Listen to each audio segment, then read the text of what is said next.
ഈശോയുടെ അതിദാരുണമാ പീഡാ സഹനങ്ങളെ ഓർത്തെന്നും പിതാവേ ഞങ്ങളുടെ മേൽ ലോകം മുഴുവൻ്റെ മേൽ കരുണയുണ്ടാകേണമേ.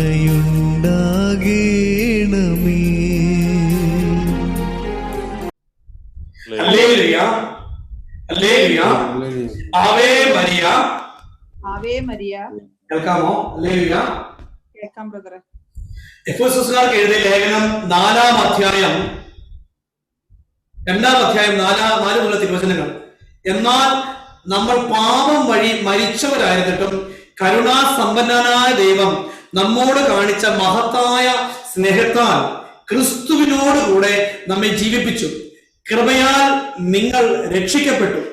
യേശു ക്രിസ്തുവിനോട് കൂടെ അവിടുന്ന് നമ്മെ ഉയർപ്പിച്ച് സ്വർഗത്തിൽ അവനോടുകൂടി ഇരുത്തുകയും ചെയ്തു. അവിടുന്ന് യേശു ക്രിസ്തുവിൽ നമ്മോട് കാണിച്ച കാരുണ്യത്താൽ വരാനിരിക്കുന്ന കാലങ്ങളിൽ തന്റെ അപരിമേയമായ കൃപാസമൃദ്ധിയെ വ്യക്തമാക്കാനാണ് ഇപ്രകാരം ചെയ്തത്. Hallelujah hallelujah. നമുക്ക് വചനം കേൾക്കാം. എഫെസോസ് 2:7. അവിടുന്ന് യേശു ക്രിസ്തുവിൽ നമ്മോട് കാണിച്ച കാരുണ്യത്താൽ വരാനിരിക്കുന്ന കാലങ്ങളിൽ തന്റെ അപരിമേയമായ കൃപാസമൃദ്ധിയെ വ്യക്തമാക്കാനാണ് ഇപ്രകാരം ചെയ്തത്. പ്രിയപ്പെട്ടവരെ, പ്രത്യേകമായിട്ട് ദൈവകരുണയുടെ ഈ ശുശ്രൂഷയിൽ നമ്മൾ ഓരോരുത്തരും ആയിരിക്കുമ്പോൾ നമുക്കറിയാം ഈ ശുശ്രൂഷ ഒരു പ്രത്യേകത. ഈ കാലഘട്ടത്തിൽ വളരെ ചുരുങ്ങിയ അളവില് ഈ ഒരു സമയത്തിൽ നമുക്കറിയാം ഈ ശുശ്രൂഷ ആരംഭിച്ച വളരെ ശക്തിയോടെ കർത്താവ് വളർത്തിയെടുത്ത് ഇന്ന് നമുക്ക് 54 രാജ്യങ്ങളിൽ കൊണ്ടുവന്ന് കർത്താവ് നിർത്തിയിരിക്കുക. അപ്പൊ എല്ലാവരും പ്രത്യേകമായിട്ട് ഈ ഒരു ശുശ്രൂഷയ്ക്ക് വേണ്ടി പ്രാർത്ഥിക്കണം. ഹല്ലേലൂയ. തുടക്കത്തിൽ തന്നെ പറയാണ്, അനേകം പിതാക്കന്മാരെ ഈ നാടുകളിൽ അവിടെ സ്വൈകിക ആശീർവാദത്തിന്റെ കരം ഈ കൂട്ടായ്മ മേൽ നീട്ടി തരണം. കാരണം ദൈവ കരുണയെ കുറിച്ചുള്ള ഈ പ്രഘോഷണം ഈ കാലഘട്ടത്തിൽ വളരെ വലുതാണെന്ന് നമുക്ക് മനസ്സിലാക്കാം. കാരണം പരിശുദ്ധ അമ്മ തന്നെ വിശുദ്ധ ഫൗസ്റ്റീന അമ്മയോട് പ്രത്യേകിച്ച് ഈ ഈശോയുടെ ഈ കരുണയുടെ ശുശ്രൂഷയെ കുറിച്ച് പറഞ്ഞിരിക്കുന്നത് 635-ാമത്തെ ഖണ്ഡിക നമുക്ക് കേൾക്കാം. അതായത് ഈ ദൈവകരുണയുടെ ശുശ്രൂഷ എന്താണ് ഇതിന്റെ പിന്നിൽ മറഞ്ഞിരിക്കുന്നത്? യേശു ക്രിസ്തുവിന്റെ 2-ാം വരവിന് മുമ്പായി ലോകത്തെ ഒരുക്കുവാൻ വിശുദ്ധ ഫൗസ്റ്റീനയിലൂടെ ഈശോ കഥാവ് നമുക്ക് ഓരോരുത്തർക്കും നമുക്ക് അനേകം ആത്മാക്കളുടെ രക്ഷയ്ക്കായി നമ്മുടെ ഓരോരുത്തരെയും വ്യക്തിപരമായി ഒരുക്കിയെടുത്ത് നൽകിയ ഒരു വലിയ ദൗത്യമാണ് എന്ന് പരിശുദ്ധ അമ്മ വിശുദ്ധ ഫൗസ്റ്റീനയോട് പറയുന്നുണ്ട്. 635-ാമത്തെ ഖണ്ഡിക നമുക്കൊന്ന് കേൾക്കാം. എന്താണ് പരിശുദ്ധ അമ്മ വിശുദ്ധ ഫൗസ്റ്റീനയോട് പറഞ്ഞിരിക്കുന്നത്? അവിടുത്തെ കൃപയുടെ ആന്തരിക പ്രചോദനങ്ങളെ വിശ്വസ്തയോടെ പാലിക്കുന്ന ആത്മാക്കളിൽ ദൈവം എത്ര സംപ്രീതനാണ്. ഞാൻ രക്ഷകനെ ലോകത്തിന് പ്രദാനം ചെയ്തു. എന്നാൽ ഇപ്പോൾ നീ കർത്താവിന്റെ ഉന്നതമായ കരുണയെക്കുറിച്ച് ലോകത്തോട് പറഞ്ഞ് അവിടുത്തെ 2-ാമത്തെ വരവിനായി ലോകത്തെ ഒരുക്കണം. അന്ന് അവൻ വരുന്നത് കരുണാസമ്പന്നനായ രക്ഷകനായിട്ടല്ല, നീതിമാനായ വിധിയാളനായിട്ടായിരിക്കും. ആ ദിവസം എത്ര ഭയാനകമായിരിക്കും! നീതിയുടെ ദിവസം നിശ്ചയമാണ്. ഉഗ്രമായ ദൈവക്രോധത്തിന്റെ ദിവസമാണത്. മാലാഖമാർ അതിനു മുൻപിൽ ഭയന്ന് വിറയ്ക്കുന്നു. ദൈവം കരുണ വർഷിക്കുന്ന ഈ സമയത്ത് തന്നെ അവിടുത്തെ അനന്ത കാരുണ്യത്തെക്കുറിച്ച് ആത്മാക്കളോട് പറയുക. ഇപ്പോൾ നീ മൗനം പാലിച്ചാൽ ആ മഹാദിനത്തിൽ അനേകം ആത്മാക്കൾക്കായി നീ ഉത്തരം പറയേണ്ടി വരും. ഒന്നും ഭയപ്പെടേണ്ട. അവസാനം വരെ വിശ്വസ്തയായിരിക്കുക. യേശു ക്രിസ്തുവിന്റെ 2-ാം വരവിന് മുമ്പായി ലോകത്തെ ഒരുക്കുന്ന ശുശ്രൂഷയാണ് ദൈവകരുണയുടെ ശുശ്രൂഷ എന്ന പരിശുദ്ധ അമ്മ വിശുദ്ധ ഫൗസ്റ്റീനയ്ക്ക് പ്രത്യക്ഷപ്പെട്ട് പറഞ്ഞിരിക്കുന്നത്. അതോടൊപ്പം തന്നെ ഈശോ ഈ കരുണയുടെ ശുശ്രൂഷയെ കുറിച്ച് വ്യക്തമായി വിശുദ്ധ ഫൗസ്റ്റീനോട് പറയുന്നുണ്ട് 83-ാമത്തെ ഖണ്ഡികയിൽ. ഇതൊരു ചെറിയ കാര്യമല്ല. കാരണം ഈ കാലഘട്ടത്തിൽ പാപം അത്രമാത്രം പെരുകി മനുഷ്യന്റെ ഉള്ളിൽ പാപബോധവും പശ്ചാത്തലവും ഇല്ല. അവൻ ചെയ്യുന്ന ക്രൂരകൃത്യങ്ങൾ അവന് പോലും തിരിച്ചറിയാൻ പറ്റത്തില്ലാത്ത വിധത്തിൽ തിന്മ ഒരു വ്യക്തിയുടെ മേൽ ആധിപത്യം പുലർത്തുന്നു. നമുക്കറിയാം, തിന്മ എന്ന് പറഞ്ഞാൽ പാപം എന്ന് പറഞ്ഞാൽ പിശാചിന്റെ ആധിപത്യം ഒരു മനുഷ്യന്റെ മേൽ ഇത്രമാത്രം പിടിമുറുക്കുമ്പോ അവനെ രക്ഷിക്കാൻ കരുണയ്ക്കല്ലാതെ പറ്റില്ല. നമുക്കറിയാം, യാക്കോബ് ശ്ലീഹായുടെ ലേഖനം 2-ാം അധ്യായം 13-ാം തിരുവചനത്തിൽ ഈശോ കൃത്യമായി പറയുന്നുണ്ട്. അതായത് നീതിയുടെ മേൽ വിജയം വരിക്കുന്നത് വിജയം വരിക്കുന്നത് കർത്താവിന്റെ കാരുണ്യമാണ്. അതായത് പീഡാസഹനത്തിന്റെയും കുരിശുമരണത്തിന്റെയും യോഗ്യതയിലൂടെ ഒരാത്മാവിന്റെ രക്ഷയ്ക്ക് വേണ്ടി യേശു ക്രിസ്തു നേടിത്തന്ന ഈ കരുണ ഒരു വ്യക്തിയിൽ എത്താതിരിക്കാൻ പിശാചിന്റെ മാക്സിമം ശ്രമിക്കും. കാരണം ഒരാത്മാവിന്റെ രക്ഷയ്ക്ക് വേണ്ടി കർത്താവ് ഒഴുക്കുന്ന, അവിടുത്തെ തിരുവിലാപ്പ് കുത്തി തുറന്നൊഴുക്കുന്ന ഈ വലിയ കരുണ പ്രത്യേകമായിട്ട് അത് സ്വീകരിക്കുന്ന ഒരു ആത്മാവ്, നമുക്കറിയാം, അവൻ വിശുദ്ധരുടെ ഒരു മുൻപിലേക്ക് കൂട്ടപ്പെടില്ല. അതായത് ഈശോ പറയുന്നത്, ഒരു മാരക പാപി അവൻ എത്രമാത്രം മ്ലേച്ഛതയിലാണെങ്കിൽ പോലും ദൈവകരുണയെ ശരണപ്പെട്ടാൽ അവൻ കർത്താവിന്റെ മുമ്പിൽ ഒന്നാം സ്ഥാനത്തേക്ക് വരുന്നു, അവിടുത്തെ കരുണയുടെ ഒന്നാം സ്ഥാനത്തേക്ക് വരുന്നു. ഇത് പിശാചിന് അറിയാവുന്നതുകൊണ്ട് ഈ ശുശ്രൂഷയോട് ചേർന്ന് വയ്ക്കാൻ, ഈ ശുശ്രൂഷ മഹത്വപ്പെടാതിരിക്കാൻ അവൻ അതിന്റെ മാക്സിമം കാര്യങ്ങൾ ചെയ്യും. പ്രത്യേകം നമ്മൾ പ്രിയപ്പെട്ടവരെ ശ്രദ്ധിക്കണം. അതായത് ദൈവ കരുണയും നിറഞ്ഞിരിക്കുന്ന രഹസ്യങ്ങൾ നമുക്ക് ചിന്തിക്കാവുന്ന അധികമാണ്. 83-ാമത്തെ ഖണ്ഡികയിൽ ഈശോ ഫൗസ്റ്റിനയ്ക്ക് വെളിപ്പെടുത്തി കൊടുത്ത് നമുക്കൊന്ന് കേൾക്കാം. ഞാൻ വരും മുമ്പ് കരുണയുടെ രാജാവായി വരുന്നു. ന്യായവിധിയുടെ ദിവസം ഉദിക്കുന്നതിനു മുമ്പ് ഈ അടയാളം ആകാശത്ത് നൽകപ്പെടും. ആകാശം പ്രകാശരഹിതമാകുകയും വലിയ അന്ധകാരം ഭൂമുഖത്തെ ആവരണം ചെയ്യുകയും ചെയ്യും. അപ്പോൾ ആകാശത്ത് കുരിശടയാളം കാണപ്പെടും. രക്ഷകന്റെ കരങ്ങളും പാദങ്ങളും തറച്ച ആണിപ്പഴുത്തിലൂടെ വലിയ പ്രകാശരശ്മികൾ ഒരു നിശ്ചിത സമയത്തേക്ക് ഈ ഭൂമിയെ പ്രകാശിപ്പിക്കും. ഹല്ലേലൂയ. പ്രിയപ്പെട്ടവരെ, പ്രത്യേകമായിട്ട് നമുക്ക് പ്രാർത്ഥിക്കാം. നമ്മൾ ഏൽപ്പിക്കപ്പെട്ടിരിക്കുന്ന ദൗത്യം വളരെ സീരിയസ് ആയ ദൗത്യമാണ്. ഇത് ചെയ്യുന്ന വ്യക്തികളെ, ഈ ശുശ്രൂഷ ചെയ്യുന്ന വ്യക്തികൾക്ക് എത്രമാത്രം അളവറ്റ കൃപയായി ഈശോ നൽകുന്നറിയോ? നമുക്ക് ചിന്തിക്കാൻ പറ്റത്തില്ലാത്ത വിധം കൃപകള് ഈശോ നൽകുന്നുണ്ട്. പ്രത്യേകിച്ച് ദൈവകരുണയുടെ ഒരു ആത്മീയ ഉത്തരവാദിത്വം നിൽക്കുന്ന വ്യക്തികൾക്ക് ഈശോ കൊടുക്കുന്ന കൃപകള് 1074, 75, 1540 ഖണ്ഡികയില് ഈശോ വെളിപ്പെടുത്തുന്നുണ്ട്. നമുക്ക് ഇപ്പം കേൾക്കാം. ഒരു വ്യക്തി ഈ ശുശ്രൂഷയുമായി ബന്ധപ്പെട്ട് നിൽക്കുമ്പോൾ, ഈ ദൈവകരുണയുടെ പ്രഘോഷണത്തിൽ അവൻ ഏർപ്പെട്ട് കഴിയുമ്പോൾ, ഈശോയുടെ കരുണയെ കുറിച്ച് ഒരു ആത്മാവിന്റെ രക്ഷയ്ക്ക് വേണ്ടി പകർന്നു കൊടുക്കുമ്പോൾ, ഈ കരുണ പ്രഘോഷിക്കുമ്പോൾ അവന് ലഭിക്കുന്ന കൃപകൾ എത്രമാത്രം എന്ന് ചോദിച്ചാൽ നമുക്ക് ചിന്തിക്കാവുന്ന അധികം. 1075-ാമത്തെ ഖണ്ഡികയിൽ ഈശോ പറയുന്നുണ്ട് എത്രമാത്രം അനുഗ്രഹങ്ങള് കർത്താവ് കൊടുക്കുന്നതിനെ പറ്റി. 1075-ാമത്തെ ഖണ്ഡികയിൽ നമുക്കൊന്ന് കേൾക്കാം. തന്റെ കുഞ്ഞിനെ സംരക്ഷിക്കുന്നത് പോലെ എന്റെ കരുണയുടെ മഹത്വം പ്രചരിപ്പിക്കുന്ന ആത്മാക്കളെ അവരുടെ ജീവിതകാലം മുഴുവൻ ഞാൻ സംരക്ഷിക്കും. അവരുടെ മരണസമയത്ത് ഞാൻ അവർക്ക് വിധിയാളനായിരിക്കുകയില്ല, മറിച്ച് കരുണയുള്ള രക്ഷകനായിരിക്കും. ആ അവസാന മണിക്കൂറിൽ ഒരു ആത്മാവിനെ സ്വന്തമായി പ്രതിരോധിക്കാൻ എന്റെ കരുണയല്ലാതെ മറ്റൊന്നും ഉണ്ടാവുകയില്ല. ജീവിതകാലം മുഴുവൻ കരുണയുടെ ഉറവയിൽ മുങ്ങിക്കിടക്കുന്ന ആത്മാവ് എത്ര സന്തോഷവതിയാണ്. എന്തെന്നാൽ നീതിക്ക് അതിന്റെ മേലൊരവകാശവും ഉണ്ടായിരിക്കുകയില്ല. ഹല്ലേലൂയ. ഒരമ്മ തന്റെ കുഞ്ഞിനെ സംരക്ഷിക്കുന്നത് പോലെ, നമുക്കറിയാം ഒരു കൊച്ചു കുഞ്ഞിനെ ഒരു അമ്മ എത്രമാത്രമാണ് സംരക്ഷിക്കുന്നത്. ഒരു കൊച്ചു കുഞ്ഞിനെ തന്റെ അമ്മ സംരക്ഷിക്കുന്നത് പോലെ ജീവിതകാലം മുഴുവൻ എന്റെ കരുണയെ പ്രഘോഷിക്കുന്നവരെ ഞാൻ സംരക്ഷിക്കും. ചെറിയൊരു കാര്യമല്ല പ്രിയപ്പെട്ടവരെ. അവന്റെ മരണനേരം വരെ ഒരമ്മ തന്റെ കുഞ്ഞിനെ പൊതിഞ്ഞു പിടിച്ചിരിക്കുന്നത് പോലെ ഞാൻ നിന്നെ പൊതിഞ്ഞു പിടിക്കും എന്ന ദൈവ കരുണ പ്രഘോഷിക്കുന്ന ഒരു ദൈവനോട് പരിശുദ്ധാത്മാവ് വെളിപ്പെടുത്തി തരുന്നത്. Hallelujah, hallelujah. പ്രിയപ്പെട്ടവരെ, ഈശോ പറയാ നിന്റെ മരണനേരമാണ്, ഒരു വ്യക്തിയുടെ മരണനേരത്ത് ഏറ്റവും കൂടുതൽ പിശാചിനെ അസ്വസ്ഥപ്പെടുത്തുന്നത്. പല വിശുദ്ധരുടെയും ജീവിതം നമുക്ക് എടുക്കാം. വിശുദ്ധ ജത്രൂദിന്റെ ഒക്കെ ജീവിതം എടുക്കുമ്പോൾ മരണസമയമാകുമ്പോ വല്ലാത്ത അസ്വസ്ഥതകൾ കടന്നു വരുന്നത് കാണാം. ഈ മരണനേരത്ത് ഈശോ പറയാ നിന്റെ അടുക്കൽ ഓരോ അസ്വസ്ഥതയും ഉണ്ടാകാത്ത വിധം, തിന്മ നിന്നെ പീഡിപ്പിക്കാത്ത വിധം, നിന്റെ ആത്മാവിന്റെ ഉള്ളിൽ അവൻ ഭയവും ഉത്കണ്ഠയും തരാതെ നിന്നെ ഞാൻ പൊതിഞ്ഞു പിടിച്ച് നിന്റെ മരണനേരത്ത് പ്രത്യേകം ചേർത്ത് പിടിച്ച് ഈ ആത്മാവിനെ വലിയ പ്രീഷ്യസായി കരുതുമെന്ന് 379-ാമത്തെ ഖണ്ഡികയിൽ നമുക്ക് കേൾക്കാം.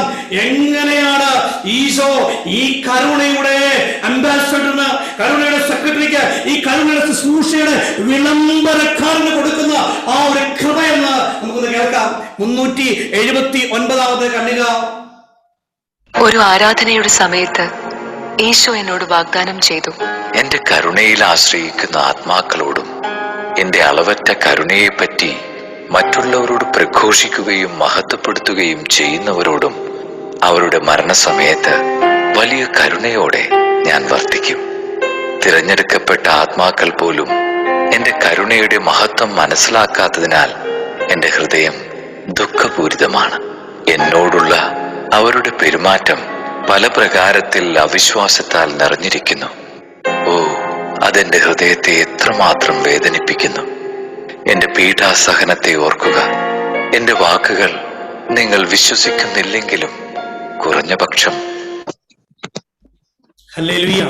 പ്രിയപ്പെട്ടവരെ, നമുക്കൊരിക്കലും മനസ്സിലാകാത്ത വിധ കൃപയാണ് ദൈവകരുണയുടെ ശുശ്രൂഷയിൽ മറഞ്ഞിരിക്കുന്നത്. അതുകൊണ്ട് ഈ കാലഘട്ടത്തിൽ ഈശോ പേര് ചൊല്ലി വിളിച്ച് ഈ ശുശ്രൂഷയുടെ ഒരു ദൗത്യം ഏൽപ്പിക്കപ്പെട്ട ഒരു ലീഡർ, ഒരു കോർഡിനേറ്റർ, ഒരു അഡ്മിൻ, അല്ലെങ്കിൽ ഒരു കോർ ഗ്രൂപ്പ് മെമ്പർ, അല്ലെങ്കിൽ ഒരു ആനിമേറ്റർ എന്നുള്ള ഈ ദൗത്യം ചെറുതല്ല. ഒരു രാജ്യത്തിന്റെ ഉത്തരവാദിത്തം ഏറ്റിരിക്കുന്ന വ്യക്തി, ഒരു സംസ്ഥാനത്തിന് ഉത്തരവാദിത്തം ഏറ്റിരിക്കുന്ന വ്യക്തി, ഒരു ജില്ലയുടെ ഉത്തരവാദിത്തം ഏറ്റിരിക്കുന്ന വ്യക്തി, ദൈവ കരുണയുടെ പ്രത്യേകമായിട്ട് വിശുദ്ധ ഫൗസ്റ്റീനെ വിളിച്ചത് എന്റെ കരുണയുടെ സെക്രട്ടറി എന്ന. ഈ ലോകത്തിലും അതുപോലെ തന്നെ സ്വർഗത്തിലും എന്റെ കരുണയുടെ അംബാസഡർ നീ തന്നെയാണ്. ഈ ശുശ്രൂഷ നമുക്ക് ഓരോരുത്തർക്കും മനസ്സിലാക്കേണ്ടത് ഇത് ആത്മാക്കളുടെ രക്ഷയ്ക്ക് വേണ്ടി ഏറ്റവും ഫലദായകമെന്ന്. അതുകൊണ്ട് ഈശോ പറയുന്നത് ഏറ്റവും വലിയ ലഘുവായിട്ട് ഈശോ പറയാം, ഈ കരുണയുടെ ഛായാചിത്രമെങ്കിലും വളങ്ങുന്ന ഒരു ആത്മാവിന് ഒരിക്കലും പിശാച് സ്വന്തമാക്കില്ല. ഒരു പ്രാവശ്യമെങ്കിലും ഈ കരുണയുടെ ശതമാനത്തിലൊന്നും ആത്മാവ് നശിച്ചു പോവില്ല.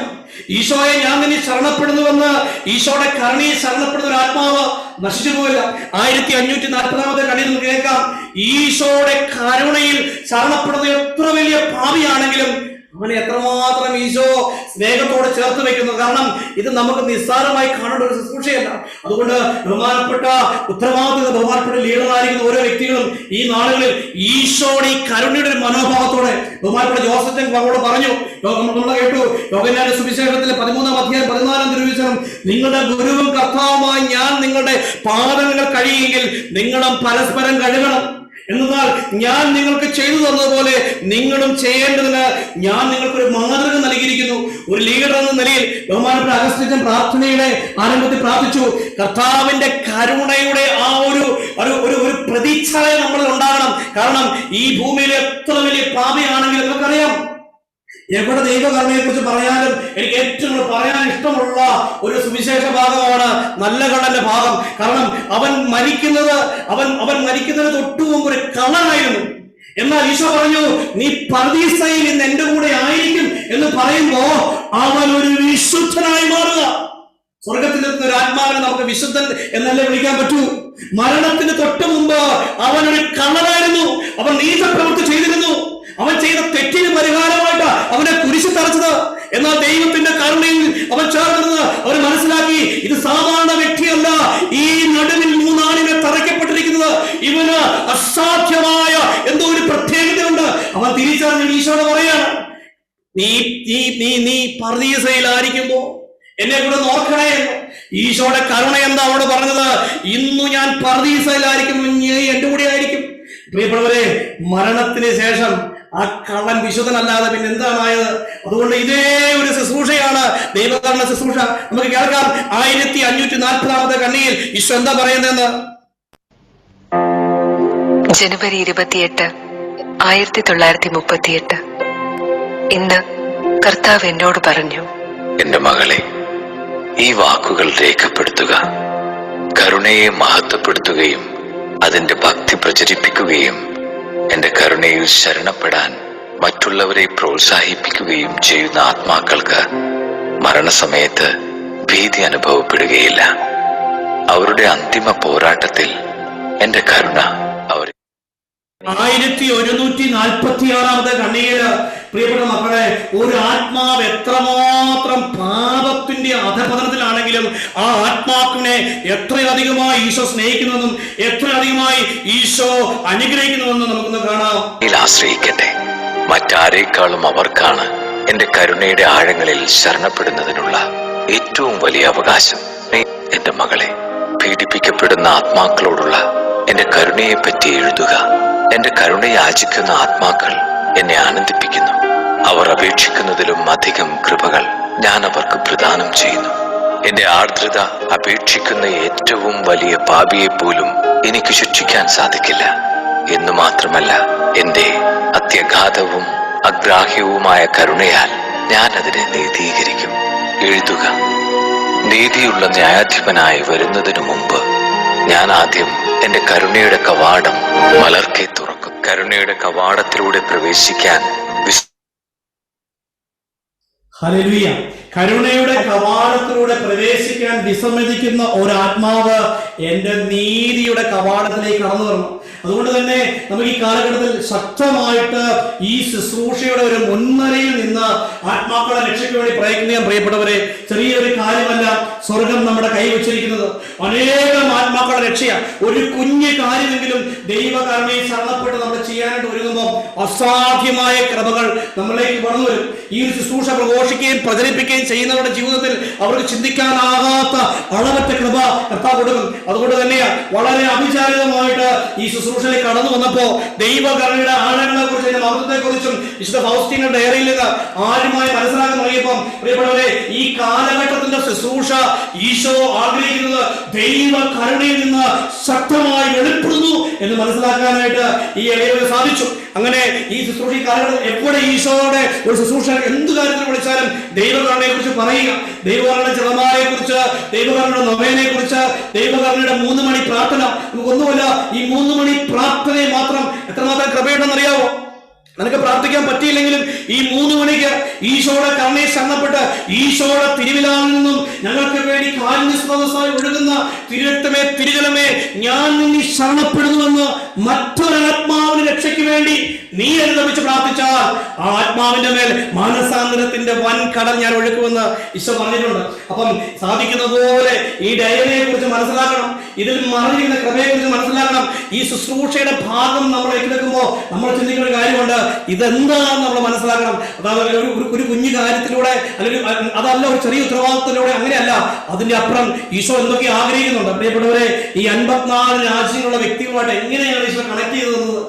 ഓരോ വ്യക്തിയെയും കർത്താവ് എങ്ങനെയാണ് കൂട്ടിത്തന്നത്? വെറും 60 പേരുമായിട്ട് തുടങ്ങിയ ഈ കൂട്ടായ്മ ഇന്ന് 30,000-ന് മേലുള്ള വലിയൊരു സംഖ്യയിലേക്ക് ഈശോ എങ്ങനെയാണ് കൊണ്ടുവന്നത്? കാരണം വിശുദ്ധ ഫൗസ്റ്റീന ഡയറിയിൽ തന്നെ കൃത്യമായിട്ട് ഈശോ പറയുന്നുണ്ട്, ഈ കാലഘട്ടത്തിൽ കർത്താവ് ഇതിന്റെ ആദ്യമത്തെ, അതായത് ആമുഖത്തിൽ തന്നെ ബഹുമാനപ്പെട്ട ഇന്നലെ പിതാക്കന്മാരുമായിട്ടുള്ള മീറ്റിംഗിൽ ബഹുമാനപ്പെട്ട ഡോക്ടർ ജോഷി വായിച്ചൊരു കണ്ണിയെ ഇന്നലെയാണ് ശ്രദ്ധിക്കുന്നത്. അതായത് ഈ കാലഘട്ടത്തിൽ അൽമായരും വൈദികരും സന്യസ്തരും ബിഷപ്സും കാർഡിനാൽസും അങ്ങനെ എല്ലാവരും ഒന്നിക്കുന്ന വലിയൊരു സമൂഹം ഉണ്ടായി ദൈവകരുണ പ്രചരിപ്പിക്കുന്നതിനെ കുറിച്ച് ബഹുമാനപ്പെട്ട സിസ്റ്റർ എലിസബത്ത് ബെക്ക് എന്ന സിസ്റ്റർ ആമുഖത്തിൽ എഴുതി വെച്ചിട്ടുണ്ട്.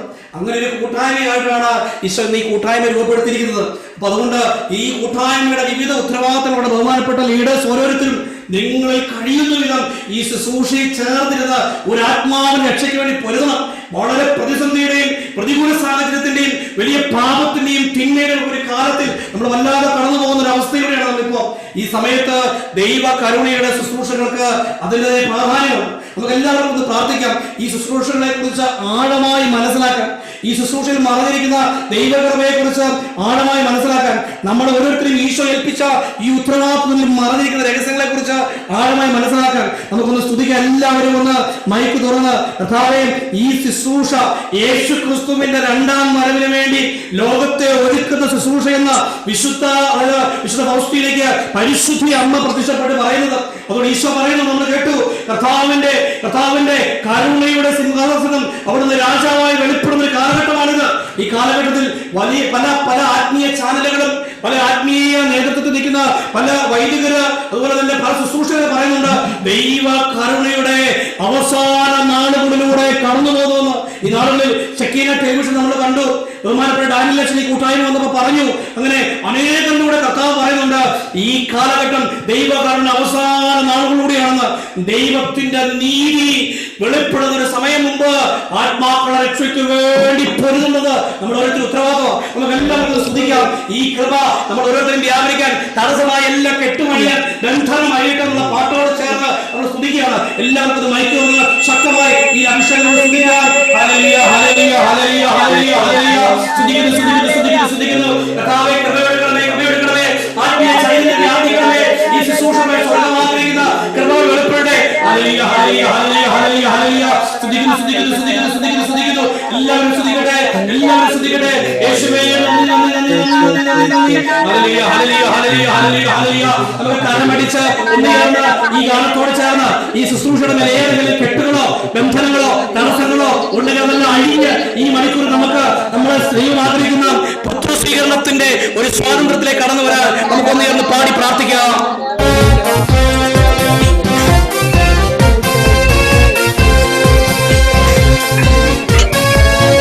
എല്ലാവരും എഴുന്നേറ്റ് കരമടിച്ച് ഒന്നിച്ചേർന്ന് നമ്മൾ സ്തുതിച്ച് ദൈവത്തെ മഹത്വപ്പെടുത്തിക്കൊണ്ട് പാടി ആരാധിക്കാം.